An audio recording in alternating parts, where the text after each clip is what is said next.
Always go as slow as the slowest part of you feels comfortable with. Louise Hay.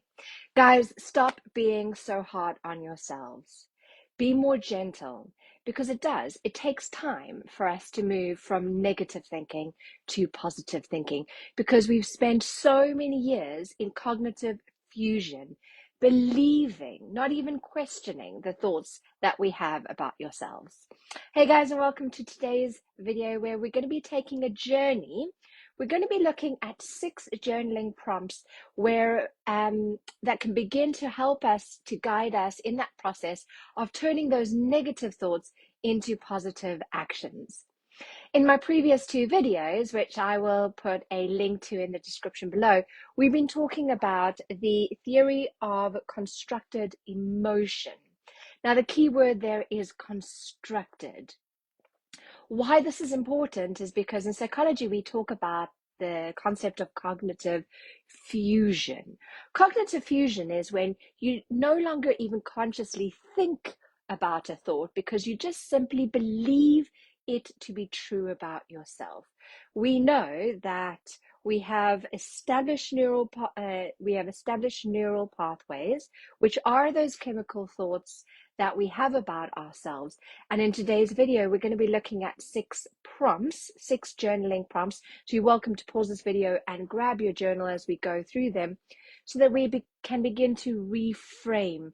We know that those thoughts are based on negativity bias, so we want to be looking at changing those thoughts. Now, the theory of constructive emotion, we know, takes a couple of steps.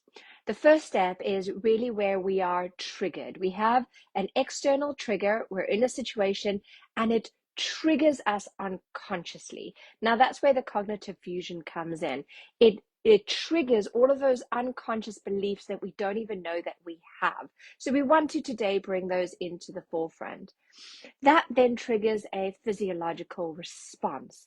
That physiological response is unconscious, it's triggered by those unconscious thoughts, and we have 90 seconds, and this is where the journaling comes in, this is where the reprogramming comes in, for us to shift those thoughts. Otherwise, those thoughts become fused, and according to the trace decay theory, those become even firmer neurological traces within the brain. So, what are the 6 prompts and the 6 stages? Now, the first stage is getting to know your red flags. Getting to know your red flags. What are those triggers? What are those triggers that step you out of alignment with who you authentically are? Bringing those into awareness. Now, what are some questions that we could ask for step number 1? Step number 1, we could ask things like, what are my triggers?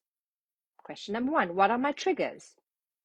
What situations do I experience negative thoughts? What has happened that has triggered my negative thought? So that's stage number 1, is getting to know your red flags. The second stage is identifying your emotional reactions.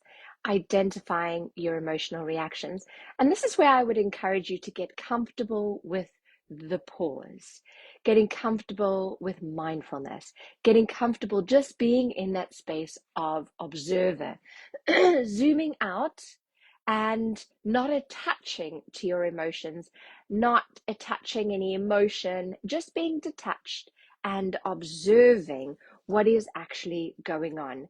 And some of the questions you could ask yourself, or some of the questions you could answer in your journal is, how is this trigger affecting my behavior? What's my automatic reaction? How am I reacting? What is my body doing to react? What are some of those sensations, physiological sensations in my body? How am I emotionally reacting? Remember, a feeling is when the brain kicks in and it interprets the emotion. The emotion is just the vibration that you're experiencing. So we're really looking at the more basic instinctive body reactions here in step number 2. How how is my behavior changing, my emotions? What am I experiencing in my physical body? That's trigger. That is prompt number 2. Prompt number 3, stage number 3, is really observing and labeling. Labeling without judgment. So here we've observed it. Now we want to begin to label and beginning to ask yourself, okay, so what is this cognitive distortion that is limiting me?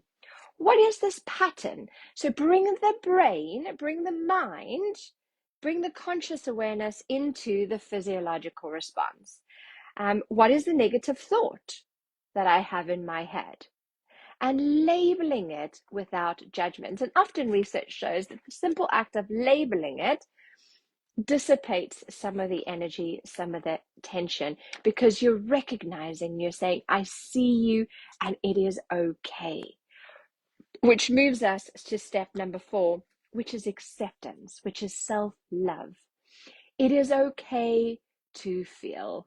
You are a thought. Every single one of us has negative thoughts. Every single one of us has negative feelings. It's part of being human. And the challenge is when we start judging ourselves. I know that I really struggle with this. I think I should be absolutely perfect to be accepted. I have that unconscious belief, and I'm continuously struggling with this idea of how it is okay. It's okay for me to think negative things. It is okay because it's just natural.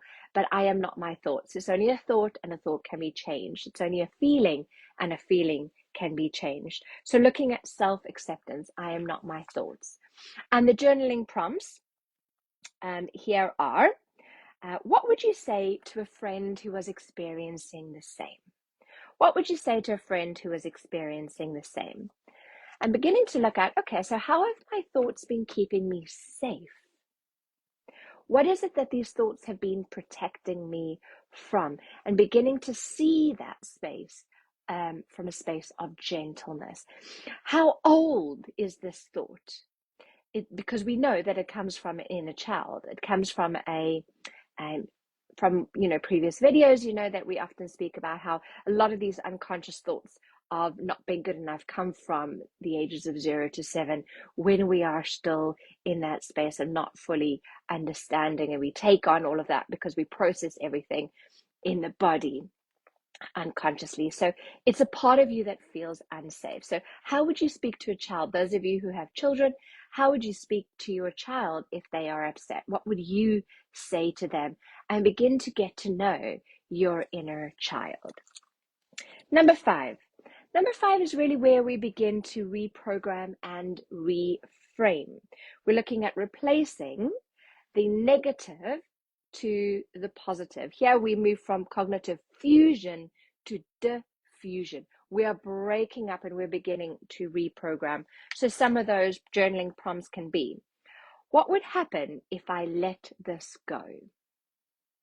What would happen if I let this go? How can I reframe this thought to the positive?